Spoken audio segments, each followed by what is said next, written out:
ഇപ്പോൾ ഞാനിത് ചെയ്തില്ലെങ്കിൽ ഇതിന് വേണ്ടിയിട്ട് ഞാനിനി 1 വർഷം കാത്തിരിക്കേണ്ടി വരും. കാരണം നമുക്ക് അടുത്ത മാങ്ങ സീസൺ ആകുമ്പോഴേ ഇത് ചെയ്യാൻ പറ്റുള്ളൂ.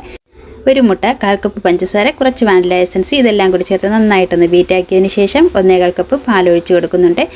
1/2 കപ്പ് മൈദമാവും 1 ടേബിൾ സ്പൂണോളം നമ്മുടെ ബേക്കിംഗ് പൗഡറും കൂടി ചേർത്ത് കൊടുത്തിട്ട് അതും കൂടി ഒന്ന് ബീറ്റാക്കി എടുക്കാം. അപ്പോൾ മാവ് കുറച്ച് കട്ടിയായതുകൊണ്ട് കുറച്ചും കൂടി പാലൊന്ന് ചേർത്ത് കൊടുത്ത് നന്നായിട്ടൊന്ന് മിക്സാക്കി എടുക്കാമേ. പിന്നെ കുറച്ച് യെല്ലോ കളറും കൂടി ചേർത്ത് കൊടുത്തിട്ട് നമുക്ക് ഇതുപോലെ ഒരു പാനിലിട്ടൊന്ന് ചിറ്റിച്ചെടുക്കാം. സ്പൂൺ കൊണ്ടൊന്നും പരത്തേണ്ട, നമുക്കിതുപോലെ ഒന്ന് സ്പ്രെഡ് ചെയ്ത് കൊടുത്താൽ മതിയേ. അപ്പോൾ ഇതുപോലെ 4 ബേസ് ഉണ്ടാക്കി എടുക്കുന്നുണ്ട്. ആദ്യം 2 എണ്ണം ചേർത്ത് വെച്ചിട്ടാണ് കേട്ടോ ഞാൻ ക്രീം തേച്ച് കൊടുത്തത്. പിന്നെ ഞാൻ ഓരോന്നായിട്ട് വെച്ച് റെഡിയാക്കി എടുത്തേ. ആദ്യം 2 എണ്ണം ഒരുമിച്ച് വെച്ചതിന് ശേഷം അതിലോട്ട് കുറച്ച് ചോക്ലേറ്റ് ഒന്ന് സ്പ്രെഡ് ചെയ്ത് കൊടുത്ത് പിന്നെ സെൻറ്ററിലായിട്ട് കുറച്ച് വിപ്പിംഗ് ക്രീം ഒന്ന് വെച്ച് കൊടുത്തതിന് ശേഷം അതിലോട്ട് ചെറിയ കഷ്ണങ്ങളായിട്ട് മുറിച്ചെടുത്ത മാങ്ങയും കൂടി ചേർത്ത് കൊടുത്തിട്ട് നമ്മുടെ 4 സൈഡും ഒന്ന് മടക്കി റോൾ ചെയ്തെടുക്കുന്നുണ്ട്. അപ്പം ഇതുപോലെ എനിക്ക് തോന്നി ഓരോന്നായിട്ട് വയ്ക്കുന്നതായിരിക്കും നല്ലതെന്ന് തോന്നിയിട്ട് പിന്നെ ഞാൻ ഓരോന്നായിട്ടാണ് കേട്ടോ റെഡിയാക്കി എടുത്തത്.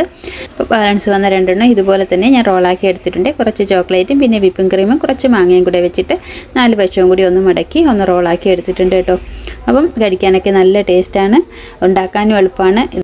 ഇനിയിപ്പോൾ മാങ്ങയുടെയൊക്കെ സീസൺ തീരാറായി കേട്ടോ, ഏറ്റവും ലാസ്റ്റ് സീസണായി വന്നിരിക്കുകയാണ്. അപ്പോൾ പെട്ടെന്ന് തന്നെ എല്ലാവരും ഇതുപോലെ ഒന്ന് ട്രൈ ചെയ്ത് നോക്കണേ. കുട്ടികൾക്കൊക്കെ ഉണ്ടാക്കി കൊടുത്താൽ തീർച്ചയായും അവർ ഇഷ്ടപ്പെടും. ചോക്ലേറ്റ് ഞാനൊരു അലങ്കാരത്തിന് ചേർത്തുന്നേ ഉള്ളൂ. കുറച്ച് വിപ്പിംഗ് ക്രീമും മാങ്ങയുണ്ടെങ്കിലും ഇതുപോലെയൊക്കെ ചെയ്തെടുക്കാൻ പറ്റും. അപ്പോൾ വീഡിയോ